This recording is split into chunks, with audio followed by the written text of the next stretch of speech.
your cutthroat competition is only with 1000 students. ఈ 1000లో కూడా marks ఎక్కడ పోతాయి అంటే ఎస్ఏ. ఎందుకంటే నేను చెప్తాను పేపర్లో 3 ఎస్ఎస్ ఉంటాయి మీకు. TGPSC has given you 12 pages. Usually యూపీఎస్సీలో 11.5 పేజెస్ ఇస్తారు అండ్ 11 to 11.5 పేజెస్ ఉంటాయి, 2 ఎస్ఎస్ఏ ఉంటాయి. బట్ మీరు టీజీపీఎస్సీలో 3 essays for the same 3 hours రాయాలి అండ్ నెంబర్ ఆఫ్ పేజెస్ కూడా అంతే ఇచ్చాడు.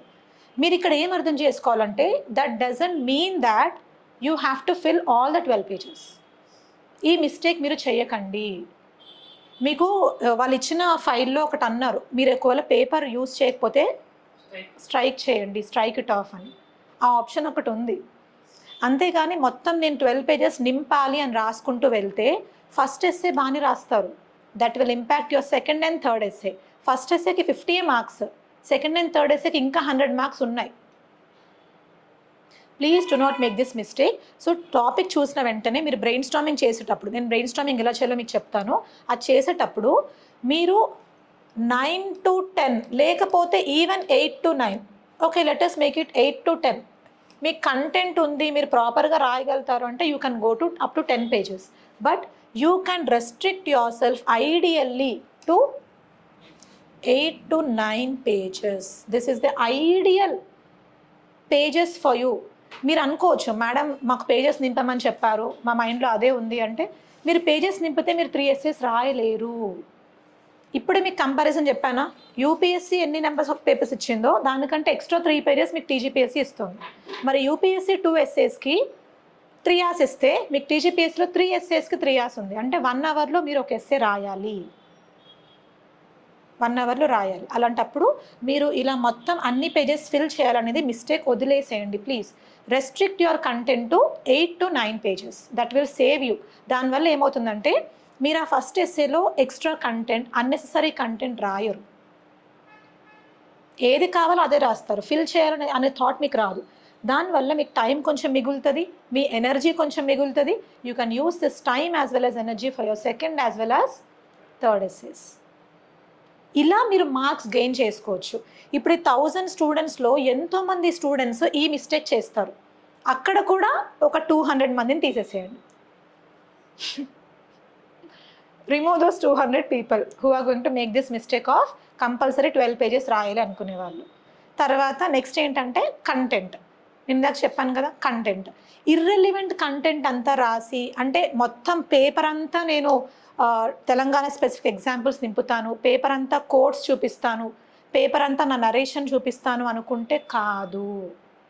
ఎస్సేలో మీరు టాపిక్ని ఎంత డైవర్సిఫై చేస్తే అంత మెచ్యూర్డ్ కంటెంట్ వస్తుంది. ఈవెన్ మీకు కంటెంట్ తెలియకపోయినా పర్లేదు, still you can write something when you diversify your essay.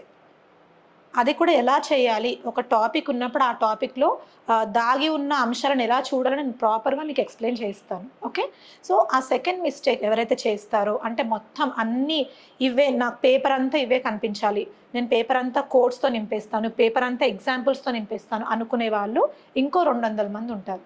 వాళ్ళని తీసేసేయండి. ఎంతమంది వచ్చారు? 600 మంది వచ్చారు. Online students I all following. This is very very important.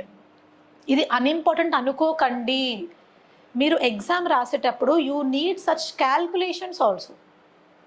నేను మీకు ఇప్పుడు చెప్పేది ప్రాక్టికాలిటీ, ప్రాక్టికల్ రీజన్స్ చెప్తున్నాను. మీరు ఈ ప్రాక్టికాలిటీని బట్టి ఎలా ట్యూన్ చేసుకోవాలి in the rest of the days అని చెప్తున్నాను.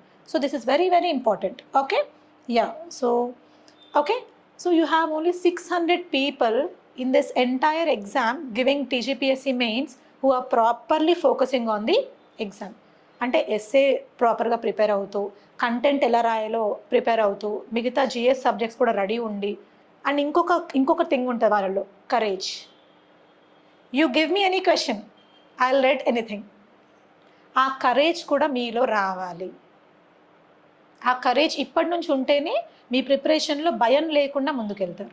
Okay, understood? ఎగ్జామ్ హాల్లో you should be able to fight. Give me anything, I'll write. కాకపోతే ఆ రాసేది కొంచెం సెన్సిబుల్గా రాయాలి, ఏది పడితే అది కాదు, క్వశ్చన్కి తగ్గట్టుగా రాయాలి. ఆ స్టూడెంట్స్ ఓన్లీ 600 ఉన్నారు. మరి ఆ 600లో మీరు ఉంటారా? ఆన్లైన్ స్టూడెంట్స్ ఆ 600లో మీరు ఉంటారా? This is a practicality. నేను ఇప్పుడు అంతా మీకు చెప్పింది, నేను ఎన్నిసార్లు చెప్తానో I tell you very very strongly, exam hall లోపలికి వెళ్ళే ముందు ప్రిపరేషన్ డిఫరెంట్.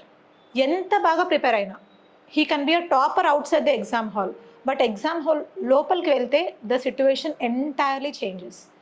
ఆ 3 hour పీరియడ్ని ఎవరైతే హ్యాండిల్ చేస్తారో they are going to come out as winners. అంతేగాని ప్రిపరేషన్ బాగా చేసి, అంటే 2 ఉండాలి, ప్రిపరేషన్ ఉండాలి, కాన్ఫిడెన్స్ ఉండాలి, అండ్ ఎగ్జామ్ హాల్ని బాగా హ్యాండిల్ చేయాలి. కానీ ఓన్లీ ప్రిపరేషనే బాగా చేస్తాను, నేను ఎగ్జామ్ హాల్ పరంగా నేను ఎగ్జామ్ హాల్లో హ్యాండిల్ చేస్తాను అంటే యూ కాంట్ సక్సీడ్. ఎగ్జామ్ హాల్లో 3 hours ఎలా అయిపోతాయో మీకు తెలియదు. ఇప్పుడు ఒక 2 essays రాశారు, 2 hours ఏదో అయ్యాయి, మీకు తెలుస్తుంది 2 hours ఇంకొంచెం టైం ఉంది, ఇంకా హాఫ్ అన్ అవర్ ఉంది ఇలా అనుకున్నారు. ఎగ్జామ్ హాల్లో మీకు అలా ఉండదు. ఆ 3 hours ఎలా అయిపోయాయో మీకు తెలియదు.